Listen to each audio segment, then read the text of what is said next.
Hi, yep, so my name's Lucas. I'm a PhD student at Flinders University, looking at the social evolution of bees, with a particular focus on a unique Australian native bee. And today I'm going to be talking about this extreme reproductive skew we see in this primitively social bee.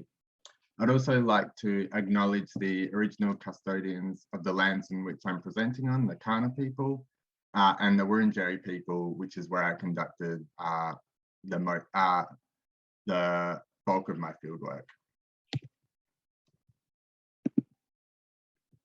So the evolution of bees has been well studied. However, there's been a significant bias with the majority of attention focusing on groups that contain highly eusocial species.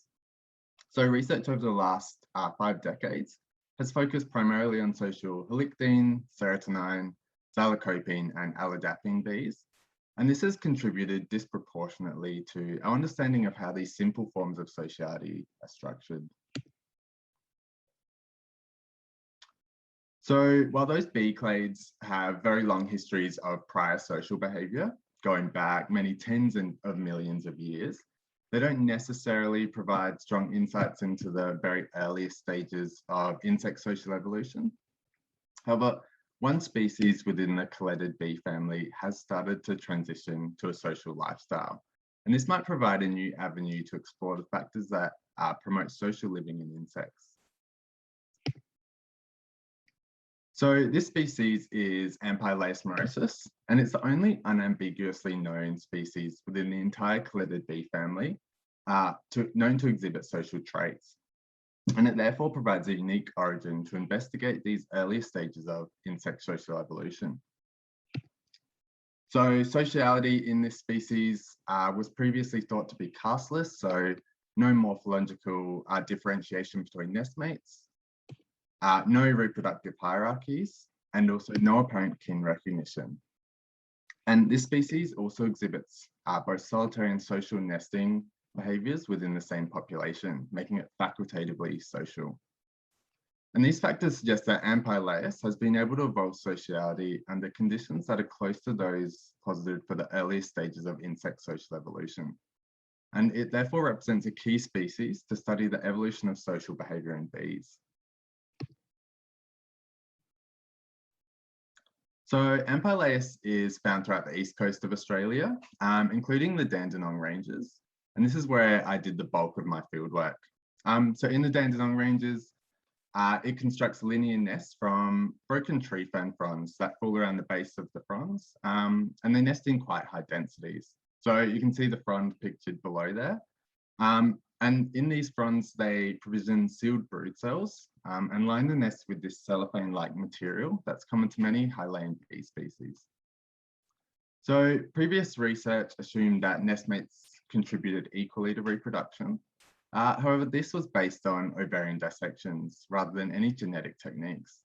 So the true nature of reproductive partitioning in this species is still unclear. So previous research also estimated that intracolony relatedness was quite low, so about this 0.26. So that's getting towards unrelated nestmates. So what we really wanted to know was how reproduction is partitioned in these social colonies based on maternity of brood and pedigree analyses.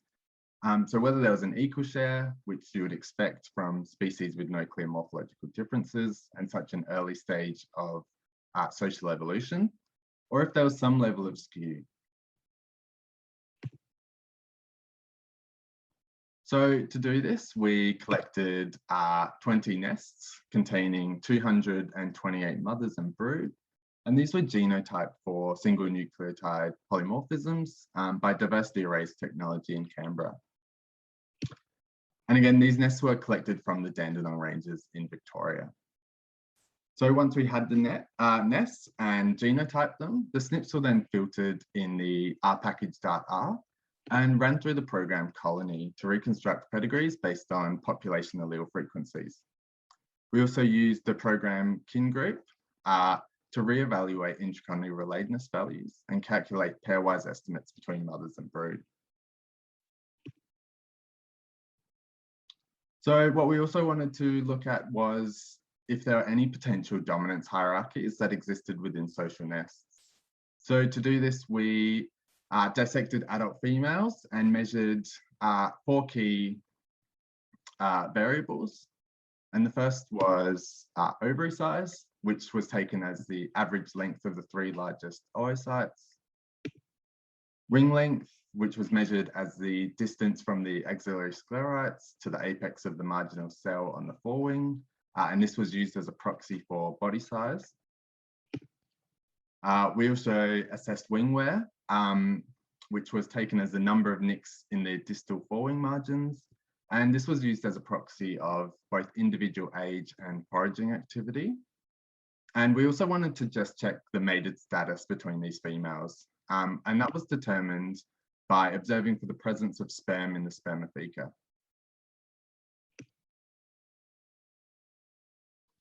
So because we had relatively low sample size of social nestmate pairs that we could actually dissect, we had about 10 nests which we had adult females, which we performed the dissections on.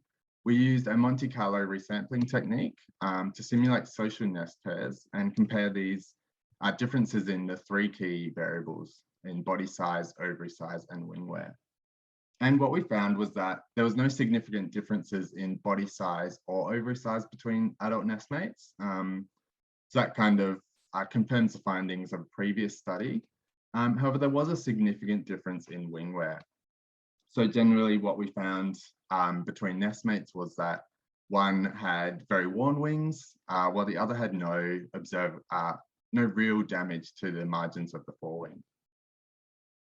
And we conducted a regression analysis and found that there was actually a significant correlation between wing wear and reproductive output, suggesting that the female that was doing most of the foraging was also the one provisioning her own brood cells. So while we found no clear morphological differences between nestmates that would suggest any distinct dominance hierarchies, our results did reveal extremely high reproductive skew with some clear reproductive patterns in social nests. So the first pattern we saw involved mother-daughter associations, which was quite unexpected for Amphilaus, given that it lives and lays brood over a single season, while it was thought to live and lay brood over a single season. Yet this association suggests that there can be an overlap in generations. And because it seems so unlikely that this could occur, we initially thought our relatedness estimates were incorrect, that we were getting some very weird results.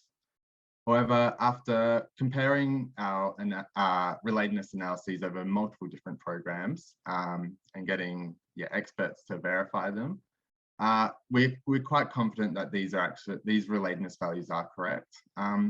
And also the existence of this association is supported by these wing wear dissections we did, where we see the mother having completely worn wings, suggesting it might be quite old and live over multiple years, and the daughter having essentially no wing wear damage at all. And in this association, we see that the mother lays all the brood in the nest. So the second pattern we saw involved complete monopoly over reproduction. And this was more of a pattern, I guess a scenario we expected, where we see these full sister nestmates with a relatedness of 0.75, so what you'd expect for haplodiploid full sisters. And again, this reproductive dominant was the primary forager based on this difference in wing wear we saw. So these reproductive patterns are quite unusual, and there are seemingly no direct benefits for the secondary female in these nests. Yet when we look at the overall colony benefits, we found that social nests had a far higher reproductive output, and were also able to defend their nest much more efficiently against compared to solitary nests. So we also found that adult mortality was quite high throughout the season, which is generally expected in univoltine species, so species that live over one season. And this can leave previously solitary nests exposed to nest invaders if the adult female happens to die throughout the season. And this ability to defend against parasites is especially important in Amphilaeus morosus. So this species we found is affected by 8 different nest parasite species, and they can severely influence brood mortality throughout the season. So we have 5 different species of gastrupted wasp, 1 species of bee fly, and then 2 mutilid wasps that can create quite a bit of havoc throughout the season. And these parasite species we found attack at different stages throughout the reproductive cycle. So Eruption we found attack early in the season, and we've only ever found them in the first 3 cells of a nest. Anthrax maculatus, the bee fly, attacks a bit later, this mid to late stage. And we found that the 2 mutilid wasp species are actually coming in towards the end of the season, when nests are full of brood that they can parasitize, and the brood are at this more mature stage, so it's more pre-pupal or pupal stage, which they prefer. These different parasites apply quite a bit of pressure at varying stages throughout the life cycle. So why would an individual stay in a nest with limited opportunity to reproduce? Well, it's likely there are multiple forces at play here. Potentially defense against the high parasite pressure towards the end of a season from mutilid wasps makes nest defense at the end of the season more valuable. And having multiple females in the nest at the start of the season might act as an insurance policy for having at least 1 remaining defender in the event that a female dies throughout the season. And of course, given the high relatedness between nestmates and the significantly higher reproductive output we see in social nests, inclusive fitness benefits are likely to be a primary driver for the species, which previously wasn't thought to be the case. So these results are quite interesting when we consider that Amphilaeus morosus represents an independent origin of sociality for bees and shows extreme levels of reproductive skew. Additionally, the high intracolony relatedness we see between adult nestmates suggests that kin selection and inclusive fitness might play a key role in this early form of social behaviour, and perhaps work in conjunction with other driving forces, such as defence against parasitism. So our results suggest an avenue to more complex forms of sociality that involve high relatedness and high reproductive skew, seemingly in the absence of distinct morphological hierarchies. And thanks for listening. And I would like to just acknowledge our funding bodies and also lab mates in the LEGS lab. Thanks. Excellent. Beautifully presented stunning slides there, Lucas. All right, we've got probably a minute. You've got us back on time, but should give someone an opportunity to ask one quick question, if there is one out there. I was going to ask, so you think that the females hanging around and not reproducing are going to take over the next season? Is that what? That's the only reason. I mean, yes, they get inclusive fitness, but yeah, you think they get a good chance of if the reproducing female wears herself out and gets killed foraging, then she's got a chance. Yeah, potentially it's a chance to inherit the nest. Whether it's to survive into the next season, we're not really sure. There's not really enough data to suggest that they do. Like, we're not really sure of the mechanism, whether it's either a mother laying a daughter really early on that then can act as a helper throughout the reproductive season, or if they are overlapping generations. Yeah. That's very we still cool. need it. Yeah, the data's a bit unclear still. Look forward to the next chapter. Yeah.